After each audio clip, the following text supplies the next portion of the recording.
YouTube. Today I have here tons of core audio stuff. Now I have never have so much value on my unboxing table, so this is these are really expensive stuff. Now I'm gonna be unboxing all these. When I say unboxing, I will be around testing each one out. The subwoofers will be this subwoofer B2 Audio X26 with a 6-inch voice coil, 6-inch voice coil. I will be I already made a parameter test in the subwoofer, and also checked out how it performs in high excursion. Videos will be on the unboxing or the review video. I will be reviewing that subwoofer. It is really nice subwoofer, by the way. Then of course the biggest one and the most expensive one on this table is a B2 MR15 the Raven amplifier, 15,000 watts amplifier, really amazing big amplifier. I will be reviewing this, and well, as you can see from my cap here, it will be quite of a enthusiast making this review, so I will be just so excited to check it out, what's inside and how the terminals of here, which are actually 1, 2, 3, 4 plus and 4 minus. Well, I will be making a review about this amplifier. My honest review, of course. I have B2 Audio in our project 0, and I have B2 Audio. I really like the cap. I'll be using it a lot.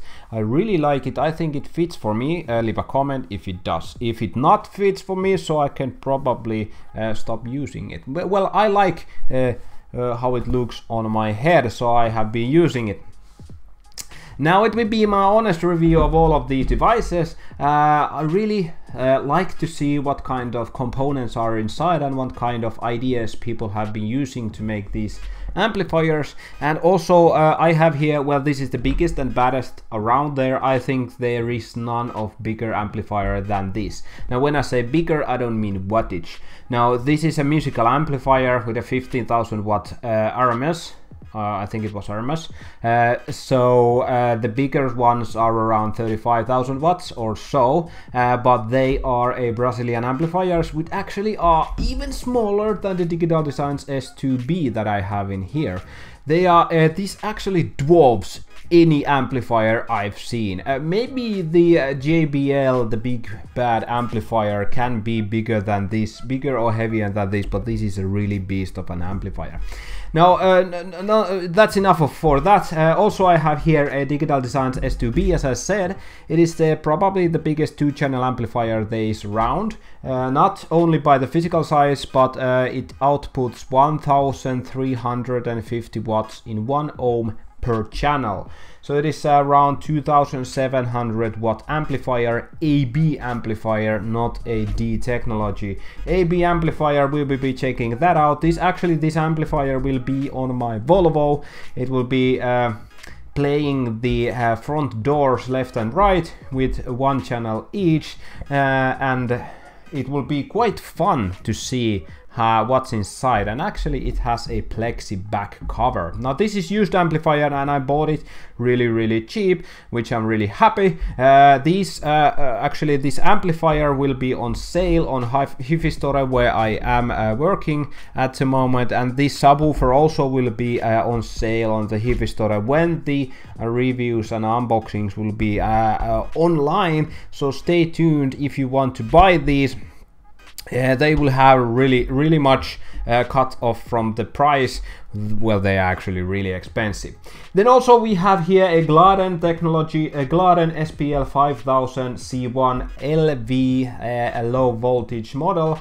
It is a 40.4 volt amplifier with around 5,000 watts set on the front here, but I think it actually did a bit less. But the Gladen has been a really good sounding amplifiers all around. Actually, I've reviewed a Focus Acoustics 5,500 watt amplifier, which is made by Gladen. It is a Finnish brand, Focus Acoustics, and they when you turn the amplifier upside down, you can see a Gladen sticker on it. So it was a Gladen amplifier, and it was really good sounding. Now these are the biggest I have in here. Also I have some little amplifiers I needed. I've been wanting to unbox. I have Sound Digital 400.4D here, a really small amplifier. Actually it is smaller than the decal, the B2 logo on the Raven.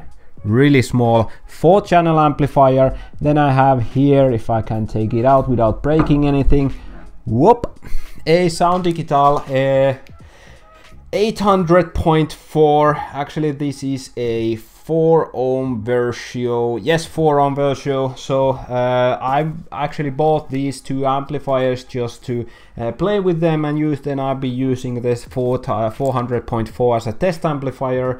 It works quite nicely. They are in plastics still. I'm not actually sure where I'll be installing these, but I have these two to play with. Someday probably I will be testing these for mids and these for highs, just to get as loud car possible with just 2 speakers, 2 mids and 2 tweeters. Now last but not least, I have here a probably the best DSP there is around if you are a sound quality hobbyist.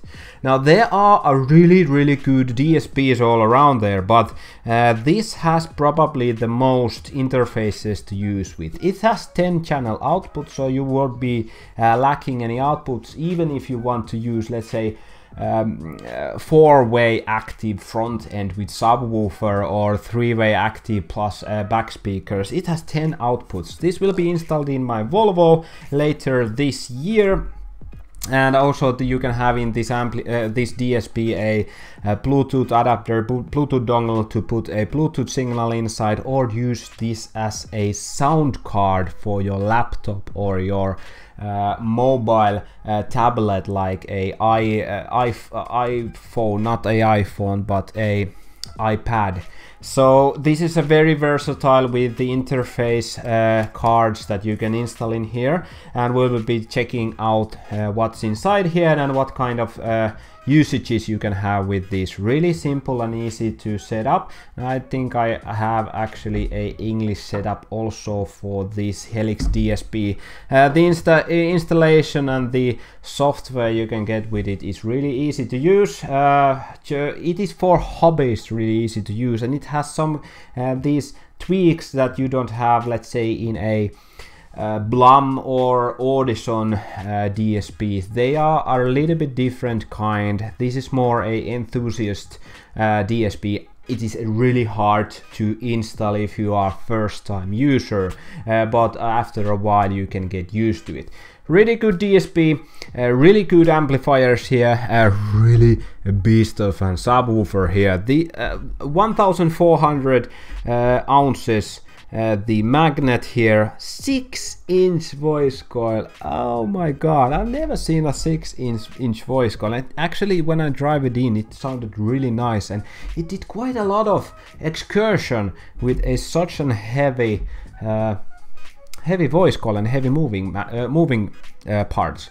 Now that's about it on my studio here. A little bit of vlog before I start to unbox these things. What do you think about my studio? It has a blacks. I painted this wall black. It has some stripes every here and then because, well, hey, I'm not a good painter. Then I have a lights, a simple SMD LED bars. 4-6 on up, and then I have a this kind of when you're a photographer, you have this kind of umbrella with a white screen on it. I have 4 LED bars there that are shining a bit downwards because I want these products to be shined, but I don't want my glasses to have this kind of glare on them. So I would really like, if you are a hobbyist or a professional video maker or this kind of stuff, if you can give me some advices what to do and where to put the lightnings, or you can have, let's say, a link where can I buy simple cheap stuff to improve my channel and my unboxings. I really liked every year to take it up a notch and make it more professional on the way, every year better and better and better. So now actually, if you want to know, I'm using a Nikon camera with a 50mm lens. The lens is from eville.com. It is a cheap Chinese €80 lens. I have around 400 ISO, 1/30 speed, and I think it all right. Don't really remember what's the last parameter. I think it was f2.8 or something like this. It's a Nikon D3100 or 3200, oldish model with a capable of producing 30 FPS for a 180p. So it is a quite good camera that I'll be using, and the audio signal, the cameras has a really bad audio signal, but this here is Blue Snowball, and I'm recording it with Audacity. And within Audacity I will be boosting a little bit of the bass, a little bass boost there, and then I will be compressing it to make the silent parts and loudest parts around the same, so the sound is quite flat. And then I will be making a, I think it was normalized a little bit downwards the sound, and I think it sounds really nice. But if you have any ideas what kind of microphones I will be using or what kind of software I should be using, then please leave me a comment.